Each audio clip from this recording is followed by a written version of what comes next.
லண்டன்ல பார்த்தீங்கன்னா, கடந்த 2 மாசமாவே கிறிஸ்மஸ்க்காக செலிப்ரேஷன் ஸ்டார்ட் பண்ணிட்டாங்க. எந்த பக்கம் திரும்பினாலும் அவங்களோட லைட் செட்டிங், பார்ட்டி மூட் ஒரு மாதிரி வைபாவே இருந்துச்சு.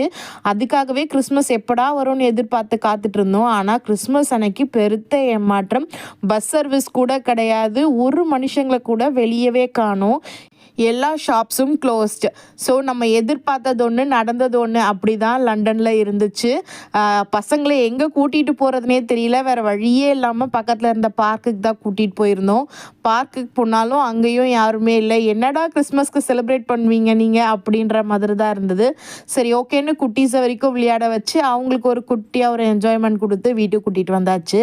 நிறைய பேருக்கு கிறிஸ்மஸ் டைமில் யூரோப் கண்ட்ரீஸில் இருக்கணும் அப்படின்னு ஆசை இருக்கும். அப்படி ஏதாச்சும் பிளான் பண்ணுறீங்க அப்படின்னா கிறிஸ்மஸ்க்கு 1 or 2 வீக்ஸ் பிஃபோராகவே வந்து சுற்றி பாருங்கள். பிகாஸ் அப்போ தான் இங்கே எல்லாமே ரொம்ப கலகலன்னு இருக்கும்.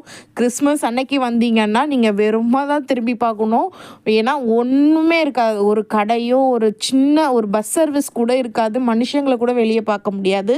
ஸோ பிளான் பண்ணி அதுக்கேற்ற மாதிரி கிளம்பி வாங்க. டாடா பாய். இன்னொரு வீடியோவில் சந்திக்கலாம். என்னோட வீடியோ பிடிச்சிருந்தா மறக்காமல் சப்ஸ்கிரைப் பண்ணிடுங்க.